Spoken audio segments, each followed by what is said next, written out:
안녕하세요. 오늘은 핀두스의 8번째 특별한 이야기 난 수탉이 필요 없어를 읽어드리도록 하겠습니다. 스벤 누르드크 비스트 선생님의 글이죠. 난 수탉이 필요 없어. 페테르손 할아버지 집에는 정원이 있고 장작을 쌓아두는 헛간과 목공일을 하는 광과 닭장이 있어. 닭장에는 암탉이 10마리 있지. 할아버지에게는 고양이도 있어. 바로 핀두스야. 핀두스는 이따금 달리 할 일이 없을 때는 닭들을 골려줘. 그러면 서로 쫓고 쫓기고 한바탕 난리가 나. 암탉들은 핀두스의 두 번째 절친이야. 물론 첫 번째 절친은 페테르손 할아버지지. 어느 날 페테르손 할아버지는 종이 상자를 들고 닭장으로 들어가더니 문을 닫는 거야. 핀두스, 넌 들어오지 않는 게 좋겠다. 할아버지가 상자를 여니 뭔가 커다랗고 알록달록한 것이 날아올랐어. 야, 올빼미가 나타났어요. 핀두스가 외쳤어. 네, 참, 올빼미가 아니라 수탉이란다. 이제 우리랑 살 거다. 할아버지가 말했어. 수탉은 닭장 한 모퉁이에 내려앉더니 의심쩍은 눈으로 주위를 둘러보았어. 정말요? 왜요? 닭은 충분히 많잖아요. 핀두스가 물었어. 안쓰러워서 그래. 구스타프손이 잡아먹으려 하기에 데려왔다. 암탉들이 얼마나 좋아하는지 좀 보렴. 할아버지가 말했어. 암탉들이 무슨 일인지 보려고 모두 달려왔어. 저거 좀 수탉이요. 정말 늠름하게 생겼네. 때를 잘 맞춰주셨네요, 할아버지. 바로 저런 수탉이 있었으면 했거든요. 핀두스는 화가 나서 암탉들을 노려보았어. 뭐라고? 대체 누가 수탉이 필요해? 난 평생 단 1초도 수탉 같은 거 필요한 적 없어. 너야 그렇지. 하지만 이 얼빠진 아주머니들은 질서를 잡아줄 누군가가 필요하단다. 할아버지가 말했어. 할아버지, 여기서 얼빠졌다는 말을 들을 사람은 할아버지밖에 없는데요. 이건 그런 게 아니에요. 프릴란이 말했어. 그 순간 수탉이 처음으로 울었어. 꺾여 꼬꼬꼬꼬꼬꼬꼬꼬꼬. 힘차고 근사한 울음이라고 암탉들은 생각했어. 할아버지도 그렇게 생각했고 핀두스만 뼛속까지 불쾌한 울음이라고 생각했지. 멋지구나. 카루소라고 불러야 할 것 같아. 저렇게 멋지게 노래하던 성악가가 있었지. 할아버지가 말했어. 저 녀석은 이름 따위는 없어도 될 것 같은데요. 핀두스가 심통을 부렸어. 암탉들은 박수를 치며 수탉 주위에 모여들었어. 그리고 경탄하는 눈으로 바라보았어. 수탉은 기분이 좋아 몸을 쭉 뻗으며 다시 한번 꺾여 하고 울었어. 좀 봐라. 얼마나 잘생겼는지. 당당한 것이 과연 수탉이로구나. 할아버지가 말했어. 뭐? 잘생겼다고요? 쳇, 잘생겼다고요? 저 녀석이요? 제가 보기엔 끔찍하게 생겼는데요. 거드륵거리며 걷는 꼴이라니. 부디 몸을 쭉 뻗다가 한가운데가 떡 부러지면 좋겠어요. 핀두스가 씩씩댔어. 수탉이 다시 꺾여 하고 울었어. 할아버지, 제발 울지 말라고 해주세요. 저렇게 계속 악을 써도 되나요? 이제 계속 저런 소리를 들어야 하나요? 핀두스가 징징거렸어. 익숙해질 거야. 이따금 한 번씩 우는 소리를 들으니 난 좋은걸. 여긴 너무 조용하니 말이다. 핀두스는 언짢고 노여운 눈으로 수탉 뒤를 졸졸 따라다니는 암탉들을 노려보았어. 수탉은 땅을 콕콕 쪼아 암탉들에게 먹을 것이 어디에 있는지 알려주었어. 마치 암탉들은 그런 걸 보지 못하기라도 하는 듯이 말이야. 이따금 수탉은 먹을 것이 없는 곳에서도 땅을 콕콕 쪼았어. 그런데도 암탉들은 좋아하지 뭐야. 할아버지, 녀석이 암탉들 속이는 거 보셨죠? 저기 먹을 것이 하나도 없는데. 수탉들이란 저래요. 믿을 녀석들이 아니에요. 핀두스가 할아버지에게 씩씩댔어. 네가 수탉들을 어떻게 알아? 한 번도 만난 적이 없으면서 말이다. 그래도 알아요. 핀두스가 중얼거렸어. 며칠이 흘렀어. 수탉이 온 뒤로는 재미있는 일이 하나도 없다고 핀두스는 생각했어. 암탉들은 핀두스랑 놀고 싶어 하지 않았어. 핀두스가 아무리 재미있는 장난을 생각해내도 말이야. 이를테면 피아가 하늘을 난다면 얼마나 재밌어 하겠니? 그래서 핀두스는 널빤지를 시소처럼 통나무 위에 올려놓았어. 땅에 닿는 쪽 널빤지에는 버터빵 반 조각을 올려놓았고, 그런 다음 그 위로 뻗어온 나무 가지로 올라갔어. 피아가 널빤지에 올라가 버터빵을 먹으려 하자 핀두스는 널빤지 다른 쪽 끝으로 뛰어내렸지. 피아는 공중으로 부 몇 미터 날아올랐어. 핀두스는 아주 재밌다고 생각했어. 피아는 여태 그렇게 높이 날아본 적이 없으니까 기뻐해야 마땅했어. 하지만 피아는 조금도 기뻐하지 않았어. 그건 분명 멍청한 수탉 탓이었어. 녀석이 갑자기 돌진해 오더니 핀두스를 꾸짖으며 쫓아내버린 거야. 그러지 않았다면 피아는 분명 깔깔 웃었을 거야. 핀두스는 그렇게 생각했어. 그 후로 수탉은 핀두스가 가까이 다가갔다 싶으면 당장 쫓아버렸어. 암탉들도 핀두스를 변호해 주려고 입도 벙긋하지 않았어. 오히려 그 반대였지. 이제 핀두스는 재미삼아 암탉들을 쫓아올 수 없었어. 핀두스가 제때 피하지 않으면 수탉한테 제대로 물어뜯겼거든. 그건 하나도 재미있지 않았어. 하지만 핀두스에게 가장 나쁜 건 꽃기호 울음소리였어. 수탉은 핀두스가 잠에서 채 깨지도 않을 때 울기 시작했어. 그리고 하루 종일 우는 거야. 울고 또 울고 또 울었어. 그렇게 사흘이 지나자 핀두스는 미칠 것 같았어. 처음에는 수탉이 소리를 지르자마자 핀두스도 소리를 질러 보았어. 하지만 그렇다고 더 조용해지진 않았지. 핀두스는 냄비 뚜껑이나 뚜껑 다 찾아서 욕조에 넣고 마당으로 끌고 왔어. 수탉이 다시 꽃기호하고 외치자 핀두스는 더 크게 소리 지르며 욕조 속의 냄비 뚜껑을 흔들어댔어. 끔찍하게 시끄러웠지. 하지만 모든 암탉들과 페테를 쏜 할아버지가 달려와서는 핀두스들어 조용히 하라고 말하는 것밖에는 아무 일도 일어나지 않았어. 녀석은 마음껏 소리 질러도 되고 전 노래도 불러서는 안 된다니 불공평해요. 핀두스가 외쳤어. 수탉이 꺽뀨 울었어. 조용히 해. 핀두스가 소리쳤어. 녀석한테 그만 울라고 말 좀 해주세요, 할아버지. 그렇지 않으면 전 나가버릴 거예요. 핀두스는 집으로 달려가 다락방으로 올라갔어. 그리고는 비밀 괴짝 속으로 기어들어가 귀를 막았어. 핀두스는 슬픈 나머지 어떻게 해야 할지 몰랐지. 하지만 수탉은 계속 울어댔어. 이제 할아버지는 줄곧 슬퍼하고 언짢아하는 핀두스가 걱정이 되었어. 게다가 할아버지도 꽃기호 소리가 점점 심하다고 여기기 시작했어. 수탉은 이따금씩 조금만 울 거라고 생각했더랬지. 녀석은 꼭 히스테리를 부리는 것 같았어. 핀두스가 소리를 더 크게 질러보아도 사정은 나아지지 않았어. 저녁이 되어 암탉들이 잠을 자러 가자 핀두스는 괴짝에서 나왔어. 핀두스는 시무룩한 얼굴로 말 오줌나무 덤불 아래 할아버지 옆에 앉았어. 할아버지가 수탉을 데려오고부터 이런 저녁은 하루 가운데 가장 멋진 시간이었어. 핀두스하고 할아버지 그리고 머리 위를 휙 날아가는 제비들 뿐이었거든. 둘은 고요한 정적을 즐겼어. 부디 이 녀석이 이제는 입을 다물었으면 좋겠어요. 핀두스가 두들겼댔어. 근사하게 고요했어. 아주 멀리서 암소 하나가 울었을 뿐. 너희 둘은 그다지 사이가 좋은 건 아닌 것 같구나. 할아버지가 물었어. 그런 것 같아요. 녀석이 꼭 여기 계속 있어야 해요? 핀두스가 물었어. 한동안 더 두고 보자꾸나. 녀석에게 그렇게 자주 울지 말라고 이야기해야겠다. 하루 한 번이면 충분해요. 핀두스가 말했어. 그건 아닐걸. 이따금 조금씩 우는 거야 괜찮지. 내일 더 두고 보자꾸나.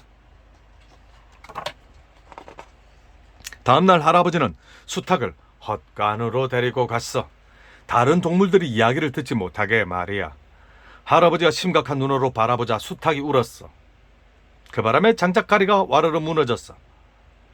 넌 훌륭한 수탉이고 굉장히 멋지게 울 수 있지. 문제는 다만, 솔직히 말해 너무 자주 운다는 거야. 핀두스도 나도 참기 어렵구나. 진짜 위대한 수탉이라면 이따금만 조금씩 우는 법이란다. 10분 만에 한 번 운다든가. 뭐 그렇게. 너도 그렇게 해줬으면 좋겠구나. 그렇지 않으면 널 구스타프 손에게 돌려보낼 수밖에 없을 게다. 할아버지가 말했어. 수탉은 구스타프 손에게 돌아가면 어떤 일이 벌어질지 알고 있었으므로 더 울지 않기로 했지.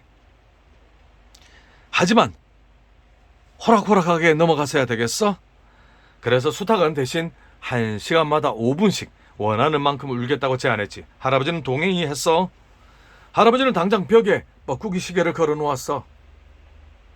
뻐꾸기가 나와서 빡꺽 빡꺽 하고 외칠 때마다 수탉은 울어도 된다고 했지. 수탉은 처음에는 줄곧 시계 아래 서서 위를 쳐다보며 기다려서 암탉들은 불안해졌어. 비록 까닭은 모르지만 자기들도 시계를 쳐다보며 기다려야 한다고 느꼈거든.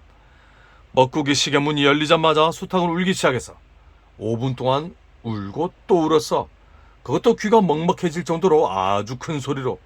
게다가 한 번도 쉬지 않고 말이야. 그래서 암탉들조차 구구거리며 도망쳐 숨어버렸어. 할아버지는 옷방으로 가서 문을 닫았어. 핀두스는 이미 오래전부터 다락방 궤짝에 들어가 방석을 뒤집어쓰고 귀를 막고 있었고, 하루 종일 수탉은 1시간마다 5분씩 울었어. 5분이란 시간은 이따금 무척 길게 느껴지기도 하잖아. 모두들 뻐꾸기 시계 앞에 서서 지켜보았어. 그리고 뻐꾸기가 울기 1분 전에 다들 도망쳐 숨어버렸지. 오직 수탉만이 남아 뻐꾸기 시계를 노려보았어.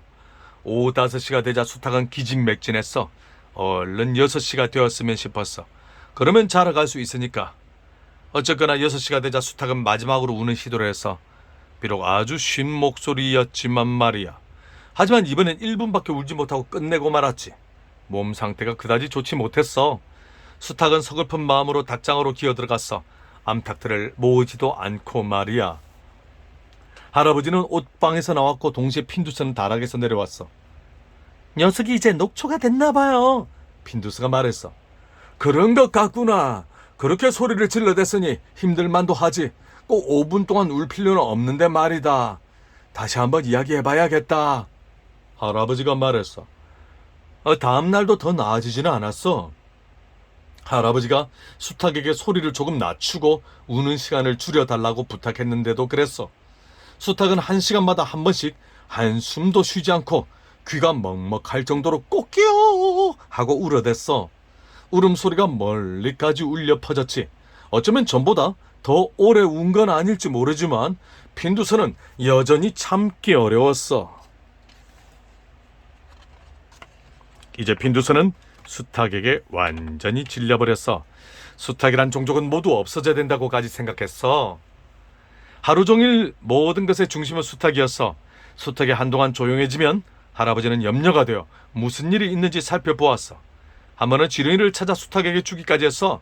수탉이 고작 몇 분 동안 소리를 지르지 않는다는 이유만으로 혹시 아픈 게 아닐까 생각했거든. 할아버지는 핀두스를 위해 지렁이를 찾아준 적이 한 번도 없었어. 단 한 번도. 그날 저녁 핀두스는 자기가 직접 수탉하고 이야기를 나누기로 결심했어. 핀두스는 할아버지가 글씨를 쓸 때 하는 것처럼 종이 위에다 소용돌이 곡선을 몇 개 끄적거렸어. 그리고는 암탉들하고 벌써 닭장에 들어가 있는 수탉을 찾아갔어. 할아버지가 너에게 할 말이 있대. 너의 울음소리 때문에 병이 나서 너에게 전할 말을 이 종이에 써주셨어. 핀두스는 거드름을 부리며 종이를 펼쳐 큰 소리로 읽었어. 내일부터 가루서는 아침에 1분, 저녁에 1분만 울어도 된다. 그렇지 않으면 스프 냄비 속에 들어갈 것이다. 암탉들이 너도 나도 구구거리며 항의했어. 수탉은 절망했고 하루에 2번만 울어도 된다는 수탉 이야기는 들어본 적이 없었거든. 정말이지 그런 명령은 존경받는 수탉의 품위에 관계되는 일이었어. 하지만 핀두스가 물러서지 않자 수탉은 노력해 보겠다고 약속했어. 다음 날은 가루소에게 가장 힘든 날이었어. 아침에 꺾여는 잘 되었어. 비행기 소음처럼 크고 날카로워서 온 마을 사람들을 다 깨웠지. 그런데 1시간이 지나자 벌써 가슴을 두드리기 시작했어. 상태는 점점 나빠졌어. 가루소는 겨우 몇 번 빈약하게 꺽꺽대는 용기를 내보았어. 하루 종일 오로지 조용히 해야 한다는 생각만 하면서 혼자 있었어. 암탉들이 수탉이 자신들을 본 척도 하지 않자 화가 났지. 할아버지는 무슨 일인가 생각했어. 조금쯤은 더 자주 울어도 좋은데 말이야. 하지만 일일이 이래라 저래라 할 수는 없는 법이잖아. 그래서 할아버지는 아무 말도 하지 않았어. 핀두스는 고소했어. 하지만 오후쯤 울고 싶은 마음을 억누르며 괴로워하는 모습을 보고는 수탉이 불쌍해졌어. 핀두스는 거짓말을 한 것에 양심의 가책을 느꼈어. 그래서 편지를 쓴 것은 자신이었다고 수탉에게 이야기해야 하나 곰곰이 생각했지. 하지만 이야기를 하지는 못했어. 저녁 때 수탉이 우는 소리가 들렸어. 힘차면서도 구슬픈 울음소리가 온 땅 위로 울려 퍼졌어. 암탉들은 감탄의 눈으로 쳐다보았지. 이전에 수탉을 되찾아서 기뻤어. 그래, 그렇게 울어야지. 할아버지는 생각했어. 핀두스조차 아주 마음에 들어했어. 특히 가루소가 딱 3번 꺾여 울고 나서 울음을 그쳤거든. 그런 다음 아주 조용해졌어. 다음날 아침 수탉의 울음소리가 들리지 않았어. 할아버지가 모이를 주러 나가보니 암탉들이 아직 닭장에서 훌쩍이며 앉아 있었어. 수탉이 사라지고 없었어. 수탉은 자기 마음대로 자주 울 수 없어서 견디지 못하고 가버렸어요. 스티나 피나가 훌쩍이며 말했어. 날아가 버렸어요. 휙 울타리를 나와서. 다른 암탉이 말했어. 멋지 흰 꼬리 수리처럼요. 정말 날 수 있었어요. 다른 암탉이 말했어. 정말 능력이 많은 수탉이요. 어린데 지가 이를 보지 못할까요? 오, 그리워요. 하지만 작별 방식은 그다지 친절하지는 않았어요. 할아버지는 깜짝 놀랐어. 아니, 대체 혼자 어디를 간 거야? 한 번 더 이야기를 해볼 수도 있었을 텐데. 수탉들은 나름대로 긍지가 있다고요. 헨리에타가 말했어. 한번 찾아봐야겠다. 할아버지는 급히 뛰어나갔어. 가루소, 너 어디에 있니? 할아버지는 외쳤어. 그 다음엔 아무 소리도 들리지 않았어. 할아버지가 벌써 숲으로 들어갔거든. 할아버지는 1시간 내내 온갖 떼를 다 찾아다녔어.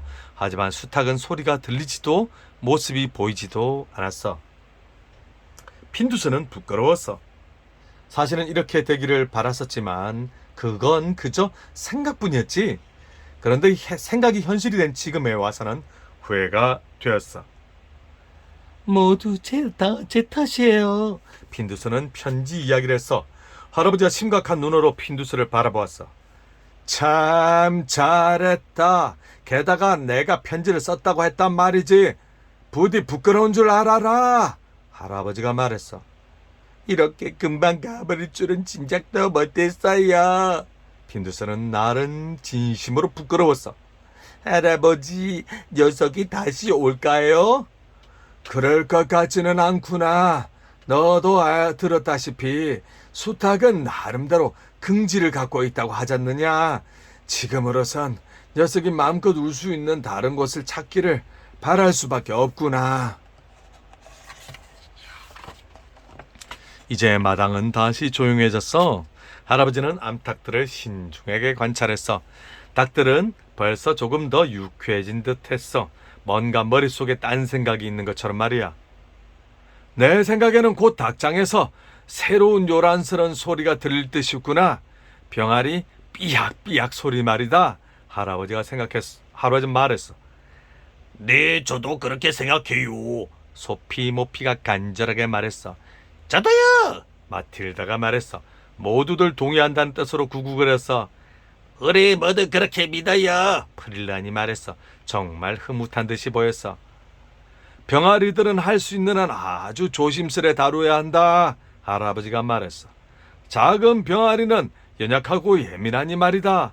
다른 고양이가 와서 잡아먹지 않도록 잘 지켜주어라. 핀두스는 얼마나 기뻤는지 온몸이 다 빛이 나는 것 같아서 핀두스가 어떻게 지켜줄 거냐고? 그야 밤낮으로 닭장 앞에 앉아 있을 작정이었지. 오늘은 난 수탉이 필요 없어 였습니다. 여러분 우리 다음에 또 만나요. 안녕.